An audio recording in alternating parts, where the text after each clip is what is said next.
દેશનું બજેટ રજૂ થઈ ચૂક્યું છે અને સામાન્ય લોકો માટેનું આ બજેટ ગણવામાં આવી રહ્યું છે। ઘણી બધી અપેક્ષાઓ હતી, એ ભલે કહેવાય કે એના પર ધ્યાન નથી આપવામાં આવ્યું। જેમ કે ખેડૂતોની ભલે ક્રેડિટ લિમિટ વધારવામાં આવી, જેમને કાર્ડ આપવામાં આવે છે, પણ ખેડૂતોને એ પણ અપેક્ષા હતી કે જે એમને કિસાન પોલિસી અંતર્ગત જે વાર્ષિક રૂપિયા આપવામાં આવે છે, જે હપ્તો તેમને આપવામાં આવે છે, તે કદાચ જો 12,000 કર્યો હોત। સાથે સાથે અમારી સાથે કેટલાક ખેડૂતોએ જે વાત કરી હતી તેમણે એવું પણ કહ્યું હતું કે ભલે સબસિડી સરકાર ન આપે, પણ સાથે સાથે જો રાસાયણિક ખાતર છે, જંતુનાશક દવાઓ છે, તેમાં કેટલીક રાહત આપે। જો કે એવી પણ કોઈ ખેડૂતો માટે જાહેરાત નથી કરવામાં આવી। એમ કહેવાય ને કે કેટલાક મુદ્દા જાણે સરકાર ચૂકી ગઈ હોય તેવું લાગી રહ્યું છે, પણ સામે નોકરિયાત વર્ગને ખુશ કર્યા છે। શું સસ્તું થયું, શું મોંઘું થયું, એ તો અમે વારંવાર આપણે બતાવી જ રહ્યા છીએ, એ પણ નજર કરીશું। પણ સાથે જ જે ટેક્સમાં રાહત આપવામાં આવી છે એના પર અમે નજર કરી દઈએ કે આવકવેરામાં મધ્યમ વર્ગને એક મોટી રાહત આપવામાં આવી છે અને જેના જ કારણે જે નવા માળખું છે, જે નવું ટેક્સ રેઝિમ છે, તેમાં 12 લાખની આવક સુધી નવા ટેક્સ રેઝિમમાં કોઈ ટેક્સ નહીં લાગે।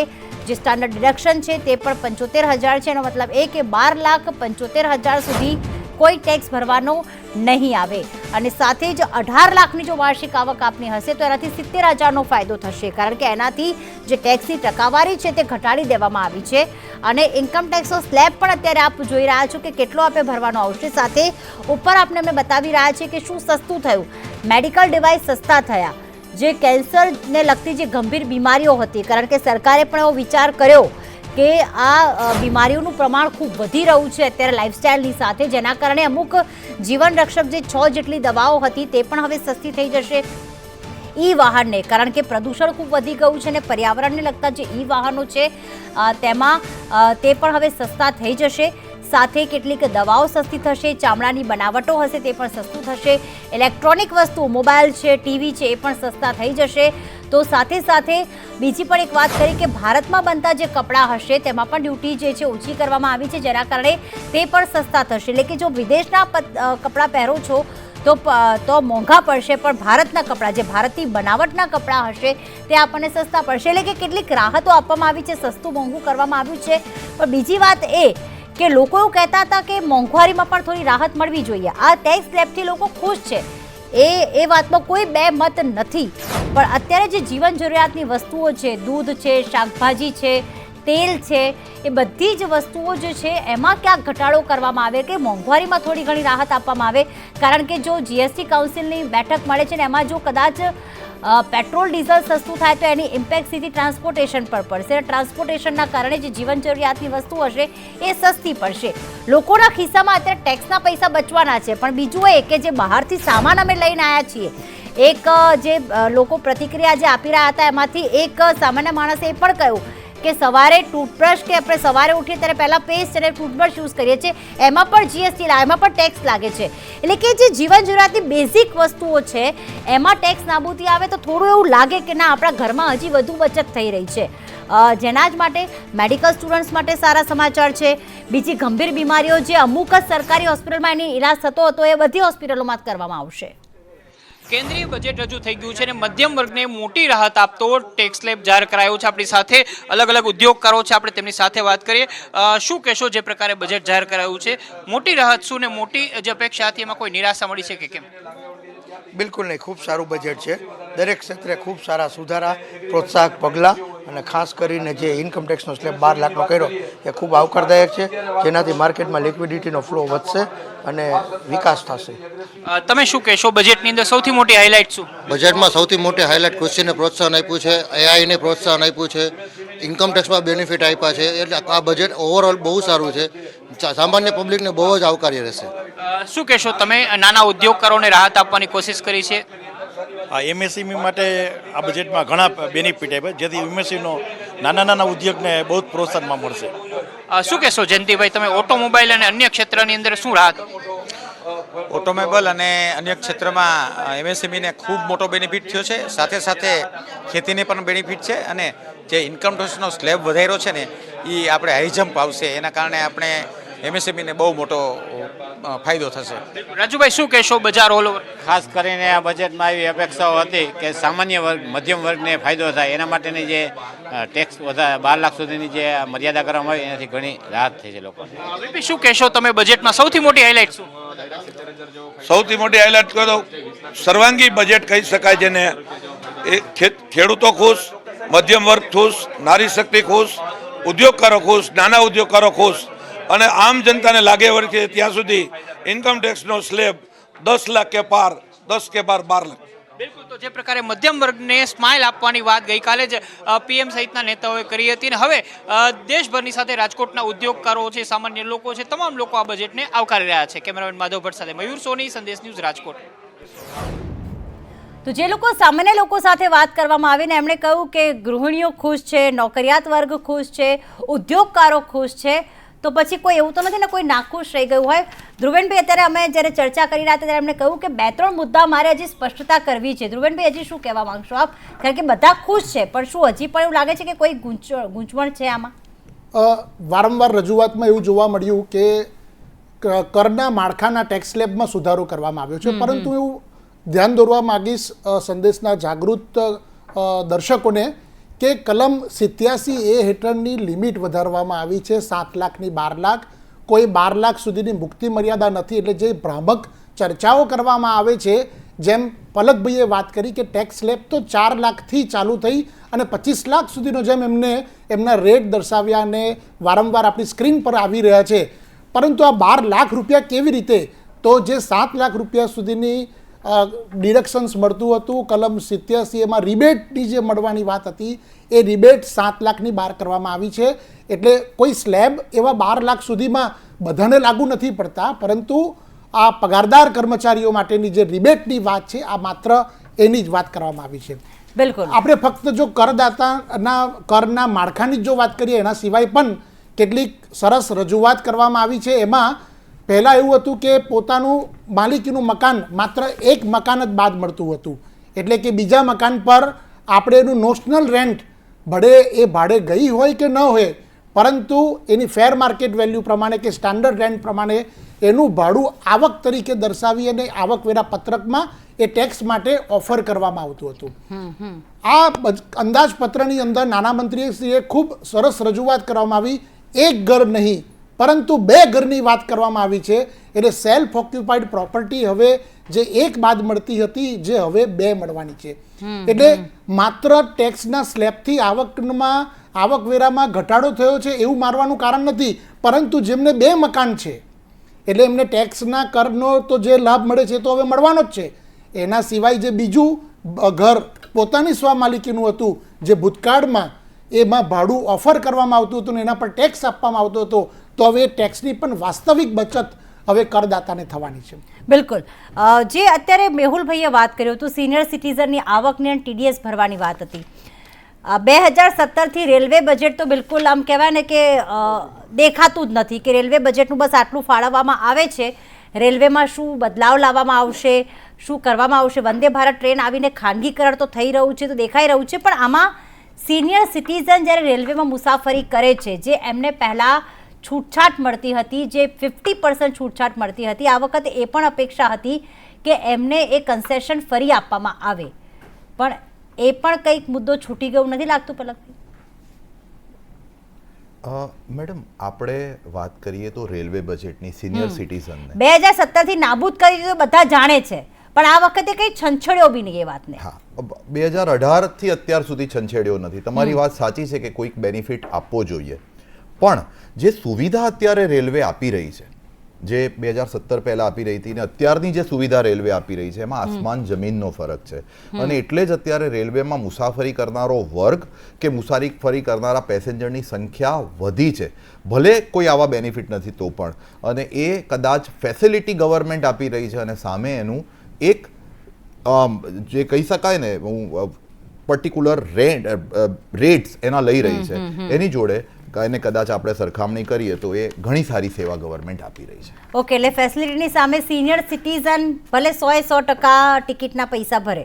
એવું હું કહેવા નથી માંગતો કે 100% પૈસા ભરે, પણ આ મુદ્દો કદાચ તમે વાત કરી રહ્યા છો એ બજેટ નહીં, પહેલા, આ અમારી પાસે પણ- કેટલાક મંતવ્યો હા, આવ્યા હતા બજેટ પહેલા, હા, એટલે મેં પણ- કહ્યું કે આ હા, અપેક્ષા તો હતી હું- એને તો હું- કઈ હું- જી હું ચોક્કસ એને એડમિટ કરીશ કે મુદ્દાને ટચ કરવામાં કદાચ આ બજેટમાં નથી આવ્યો. Okay. અને સરકારશ્રીને તમારા મીડિયાનો એક ચોથો જે પિલર છે લોકશાહીનો, એના માધ્યમથી ધ્યાન દોરવામાં આવે તો ચોક્કસ આ જનતાની સરકાર એનું ધ્યાન રાખશે. ઓકે, ખેડૂતો માટે શું?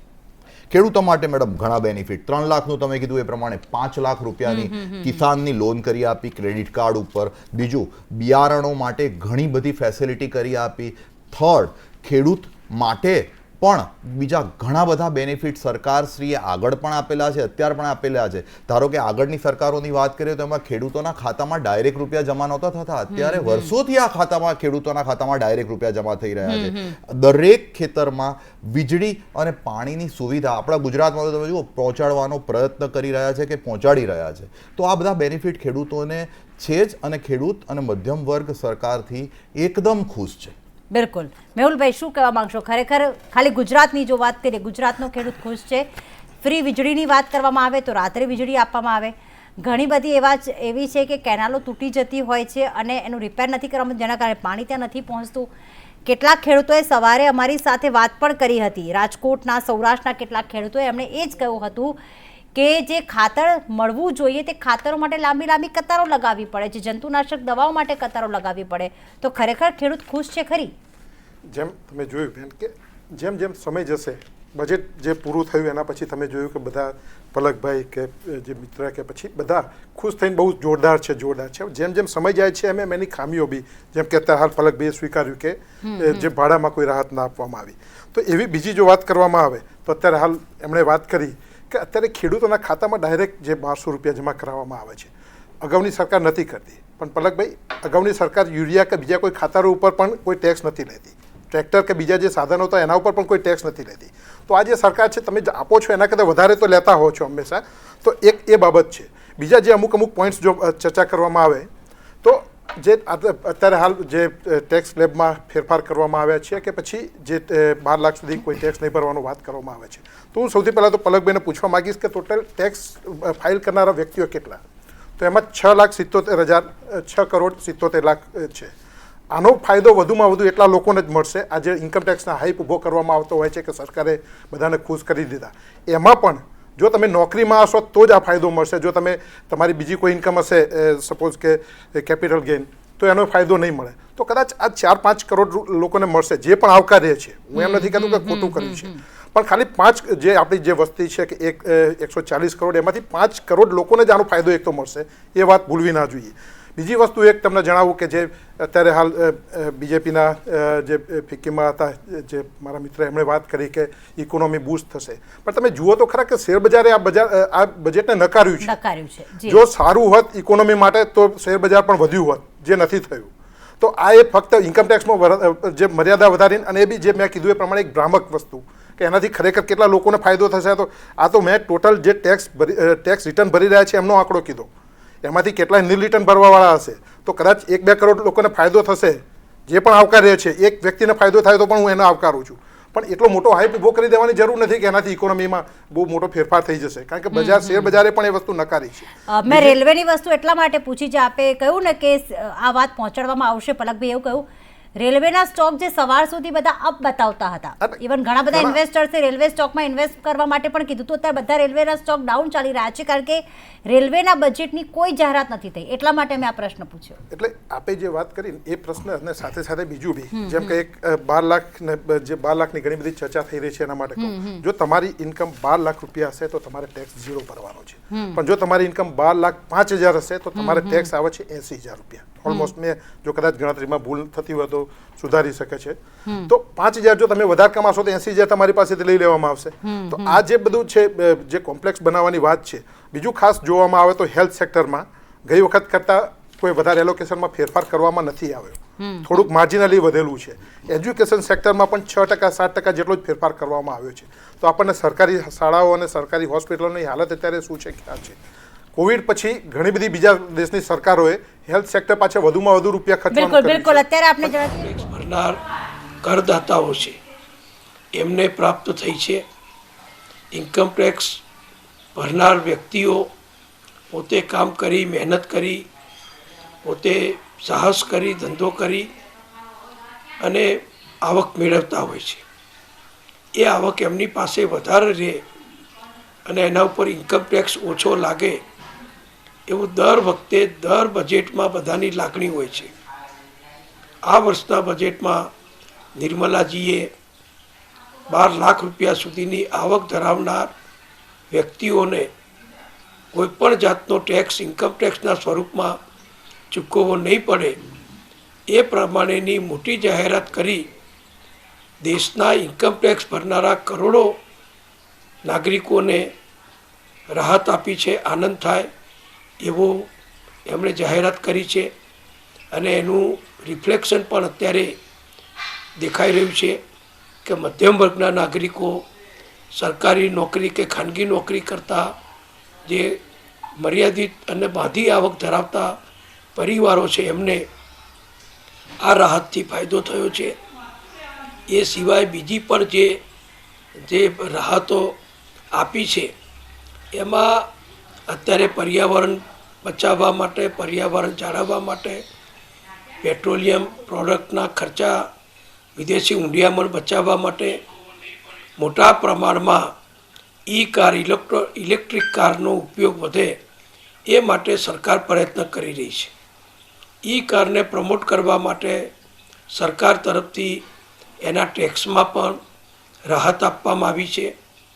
એવી જ રીતે નાના મધ્યમ વર્ગના કરોડો નાગરિકો, અને હવે તો કોઈ પરિવાર એવું નહીં હોય કે જે ટીવી ના જોતા હોય કે ટીવી ના વાપરતા હોય કે મોબાઈલનો ઉપયોગ ના કરતા હોય, એવા પરિવારોને કરોડો લોકોને પણ સસ્તા ટીવી અને મોબાઈલ ફોન પ્રાપ્ત થાય એ માટે પણ સરકારે રાહત જાહેર કરી છે. આરોગ્ય ક્ષેત્રમાં હું કહીશ કે સરકારે જે મોંઘી દવાઓ છે, જે કેન્સર જેવા જીવલેણ રોગો છે એમાંથી બચવા માટે જે દવાઓનો ઉપયોગ કરવામાં આવે છે એ દવાઓને પણ સસ્તી થાય એવા પ્રયત્નો કર્યા છે. બીજી પણ જીવન રક્ષક દવાઓની જે ટેક્સની મર્યાદા છે એ પણ ઓછી કરી છે. એટલે જીવન રક્ષક દવાઓ અને કેન્સરની દવા એ પણ સસ્તી થશે. એટલે લાખો દર્દીઓને એનાથી જે દવાઓ સતત લેવી પડે છે, 12 મહિના લેવી પડે છે, એમને ઘણી મોટી રાહત થશે. ખેડૂતો માટે મોદી સાહેબે જ્યારે પ્રથમ વખત સરકાર બની ત્યારથી જ માંડીને જે ખેડૂતોને કિસાન ક્રેડિટ કાર્ડ આપવાની વ્યવસ્થા કરી છે એમાં પણ અત્યાર સુધી 3 લાખ રૂપિયા સુધીની મર્યાદામાં કિસાન ક્રેડિટ કાર્ડ અપાતા હતા એ મર્યાદા વધારી અને 5 લાખ રૂપિયા કરી છે. એટલે દેશના કરોડો ખેડૂતોને પણ એનાથી ફાયદો થશે. અને ખેડૂતો આ કિસાન ક્રેડિટ કાર્ડના આધારે અત્યાર સુધી બેંકોમાં કોઈપણ જામીન સિવાય 3 લાખ રૂપિયા સુધીની જે લોન મેળવી શકતા હતા એના બદલે હવે 5 લાખ રૂપિયા સુધીની લોન મેળવી શકશે. એટલે ખેડૂતોને પણ ખૂબ મોટા પ્રમાણમાં લોન પ્રાપ્ત થાય અને ખેડૂત પોતાની ખેતી વધુ સારી રીતે કરી શકે એવી સહાય આજે આ બજેટ મારફતે ભારત સરકારે જાહેર કરી છે. આના સિવાય પણ જે જૂની યોજનાઓ છે જેમાં ગરીબો માટે, મધ્યમ વર્ગ માટે સરકારી આવાસ બનાવવા, સબસિડીવાળા મકાન બનાવવા, દેશનું ઇન્ફ્રાસ્ટ્રક્ચર વધુને વધુ મોટું કરવું, મોટા હાઈવે, મોટા બ્રિજ, નવા એરપોર્ટ, નવી રેલવે ગાડીઓ, આ બધું પણ આ બજેટમાં સામેલ કરી અને કરોડો પેસેન્જરો જે દેશમાં પોતાના કામ માટે પ્રવાસ કરે છે, કરોડો નાગરિકો જે જુદા જુદા તીર્થ સ્થાનો ઉપર કે બીજી જગ્યાએ હરવા ફરવા માટે જાય છે એમને પણ રાહત થાય એવી કામગીરી કરી છે. આ સિવાય ભારત સરકારે આરોગ્ય ક્ષેત્રમાં આપણે બધા જાણીએ છીએ કે દેશમાં ડૉક્ટરોની મોટા પ્રમાણમાં દરેક રાજ્યોમાં અછત છે અને સરકારી કોલેજો કે સરકારી હોસ્પિટલોમાં જો મોટા પ્રશ્નો હોય તો એ ડૉક્ટરોની અછતના પ્રશ્નો છે. એટલે ડૉક્ટરોની જરૂરિયાત પૂર્ણ કરવા માટે નિર્મલાજીએ જે જાહેરાત કરી અને મોદી સાહેબ ગુજરાતના મુખ્યમંત્રી હતા ત્યારથી માંડીને દેશના વડાપ્રધાન થયા ત્યારે સુધી એમનું અત્યારનું જે લક્ષ્ય છે કે દેશમાં વધુમાં વધુ નવી મેડિકલ કોલેજો બનાવવી, મેડિકલ કોલેજો જે અત્યારે હયાત છે એની બેઠકોમાં વધારો કરવો, અને આજે જે જાહેરાત થઈ એનો મને આરોગ્ય મંત્રી તરીકે પણ આનંદ છે કે 10,000 બેઠકો દર વર્ષે 5 વર્ષ સુધી મેડિકલ કોલેજોમાં ભારત સરકાર દ્વારા વધારવાની મંજૂરી આપવામાં આવશે. એટલે આવનારા 5 વર્ષમાં લગભગ 50,000 જેટલી નવી મેડિકલ બેઠકો ભારતની અંદર પ્રાપ્ત થશે, જેનો લાભ ગુજરાતમાં પણ આપણને મળશે.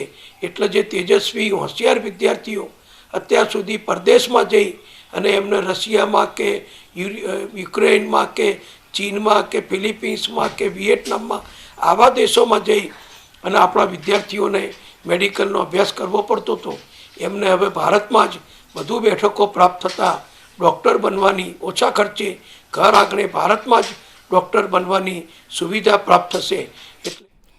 દરેક રાજ્યમાં ડોક્ટર્સની જે સ્થિતિ છે એનો પ્રશ્નનો હલ આવશે, કારણ કે મેડિકલ કોલેજમાં જે સીટ છે તેમાં વધારો કરવામાં આવ્યો છે.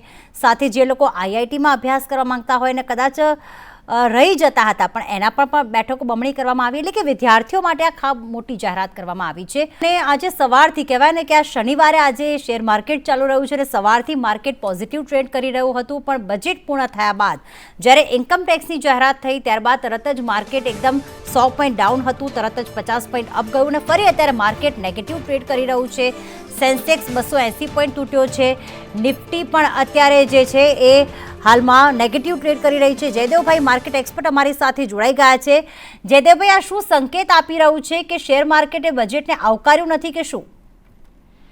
બિલકુલ, જે રીતે બજેટ આવ્યું અને જે પ્રમાણેની અપેક્ષા હતી તે પ્રમાણે બજેટમાં અત્યારે જોવા ના મળ્યું અને તેનાથી માર્કેટ થોડું નિરાશ થયું છે. અને સામે પક્ષે વૈશ્વિક સંકેતો પણ થોડાક નબળા છે, કારણ કે અમેરિકન પ્રેસિડેન્ટ ડોનાલ્ડ ટ્રમ્પ દ્વારા આગામી સમયમાં ટેરિફ નાખવામાં આવે તેવી એક શક્યતા ઊભી રહી છે. અને તેના કારણે દુનિયાભરના જે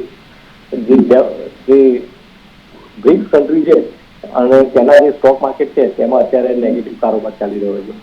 ઓકે, માર્કેટને શું અપેક્ષા હતી ને શું પરિપૂર્ણ ન થઈ?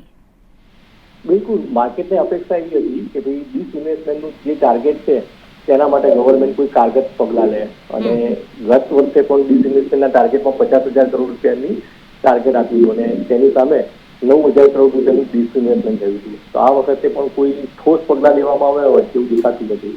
ત્યારબાદ કેપેક્સને લઈને પણ જે રકમ આવી જોઈએ તે પણ અત્યારે દેખાતી નથી. તો શું લાગે છે કે હજી પણ માર્કેટ ડાઉન થશે? કારણ કે 22,500 ઉપર જતું રહ્યું, 23,500 ઉપર જતું રહ્યું હતું, ફરી પાછું 23,500 નીચે આવી ગયું, તો હજી પણ શું નેગેટિવ ટ્રેન્ડ યથાવત રહેશે આવનાર સમયમાં આવતા સપ્તાહે? બિલકુલ, માર્કેટમાં ઓવરઓલ જોવા જઈએ તો સપ્ટેમ્બર 2023 દરમિયાન તે તેના સર્વોચ્ચ શિખર ઉપર હતા અને ત્યાર પછી સતત વિદેશી રોકાણકારોની વેચવાલીના પગલે ભારતીય શેરબજારમાં સારો એવો ઘટાડો આવી ચૂક્યો હતો. અને આજે બજેટમાં પણ કોઈ રાહતરૂપ સમાચાર ન મળતા તેનાથી માર્કેટમાં નિરાશા જોવા મળી છે અને હજી પણ 3 થી 4% સુધીનો ઘટાડો માર્કેટમાં સંભવિત છે. બિલકુલ, આભાર જયદેવભાઈ આપની પ્રતિક્રિયા આપવા બદલ. હવે સીધા જઈએ કે જ્યાં પૂર્વ મુખ્યમંત્રી વિજય રૂપાણી આપી રહ્યા છે બજેટ ઉપર પ્રતિક્રિયા. તે નિર્મલાજી આજે સાબિત થયા છે કે પહેલાં તો ઇન્કમટેક્સમાં મધ્યમ વર્ગના લોકોને બહુ મોટી રાહત આપી છે. મહિને ₹1,00,000 કમાતી વ્યક્તિ એને ટેક્સ ફ્રી કરવામાં આવ્યું છે. ₹12,75,000 સુધી વાર્ષિક આવક થશે તો એક પણ રૂપિયો ટેક્સ ઇન્કમટેક્સ ભરવો નહીં પડે. એ બહુ મોટી વાત છે. સાથે સાથે આ બજેટ બેલેન્સિંગ બજેટ છે. ખેડૂતો, નાના ઉદ્યોગકારો, યુવાનો, આ બધા માટે આ બજેટ ખૂબ જ બેલેન્સપૂર્વક લોકો માટે આવ્યું છે. ખાસ બજેટ થયા પછી નોર્મલી અસર એની સીધી બજાર ઉપર દેખાતી હોય છે, પરંતુ બજાર ઉપર એવી કોઈ ખાસ મોટી અસર દેખાતી નથી. 12 લાખની રાહત આપવાની વાત છે, પરંતુ બજેટ ઉપર કોઈ અસર નથી. અને કેવી રીતે જોવું? એમાં એવું છે, શેરબજાર ધારણાઓ ઉપર હોય છે. શેરબજારમાં ધારણા હોઈ શકે આ વખતે કે short term capital gain tax અને લોંગ ટર્મ એમાં એમ કે રાહત મળશે. એ રાહત નથી આપી, પરંતુ હું એમ માનું છું જ્યારે short term capital gain tax અને લોંગ ટર્મ ટેક્સ એ વધાર્યો ગઈ વખતે તેથી એ બજેટ પછી બજાર વધી હતી અને આ વખતે ખાલી ઘટાડ્યો નથી પણ સાથે વધાર્યો પણ નથી. એટલે હું એમ માનું છું કે શેર બજારને કોઈ નેગેટિવ ઇફેક્ટ નથી. ઠીક છે, બજારમાં ઉછળ પાછળ ચાલતી હોય છે, પરંતુ શેર બજારમાં નેગેટિવ ઇફેક્ટ નથી. બજેટમાં મોટેભાગે બિહાર અને ઉત્તર પૂર્વના રાજ્યો જે છે કે જ્યાં ચૂંટણી આવી રહી છે એની અસર ઘણી જોવા મળી છે. લોકોનું કહેવું છે કે માત્ર ચૂંટણીલક્ષી બજેટ ક્યાંક છે અને કોંગ્રેસ એટલા માટે તો વોકઆઉટ પણ કર્યો છે અંદરથી. ભાઈ દેવો, કોંગ્રેસને તો કોઈ અત્યારે દિશા નથી. અમે મધ્યમ વર્ગ માટે કંઈ રાહત ન આપીએ તો કે આ મધ્યમ વર્ગ વિરોધી બજેટ છે, રાહત આપી તો કે ચૂંટણીલક્ષી બજેટ છે. એટલે હું એમ માનું છું કે આ બધા લોકો વાત પચાવી શકતા નથી, એટલે નાટકો કરે છે. બાકી દેશની પ્રજા ખુશ છે. 2047નું જે લક્ષ્ય છે 100 વર્ષનું આઝાદીનું, એને સંદર્ભે આ બજેટ કેવી રીતે આપ જુઓ છો? લાંબા ગાળાના આયોજનો હોઈ શકે કે શું? ચોક્કસ 2047માં વિકસિત રાષ્ટ્ર માટે આપણે જે આગળ વધી રહ્યા છીએ, ખૂબ જ સ્ટેબલ અને જેને કહીએ કે દેશમાં એમ નિર્મલાજીએ 6 મુદ્દા મૂક્યા હતા. એ 6 મુદ્દાઓને ધ્યાનમાં રાખીને બજેટને સેન્ટ્રલાઇઝ કર્યું છે. એ 6 મુદ્દા આવનારા દિવસોમાં દેશની ઇકોનોમી સારી રીતે વધે અને દુનિયાની 3જા નંબરની ઇકોનોમી ભારત બને એ માટેનું એક સ્ટેપિંગ આ બજેટ છે. આભાર વિજયભાઈ. તો દેશને 3જા નંબરની ઇકોનોમી વિશ્વની અંદર બને અને એ તરફ લઈ જતું અલગ અલગ 6 મુદ્દાઓ સાથેનું જે બજેટ છે અને એ બજેટ આજે રજૂ થયું છે. વિજય રૂપાણી હતા અને એમને પોતાની વાત બજેટ સંદર્ભે રજૂ કરી છે. સૌથી વધારે ફાયદો કોને થાય?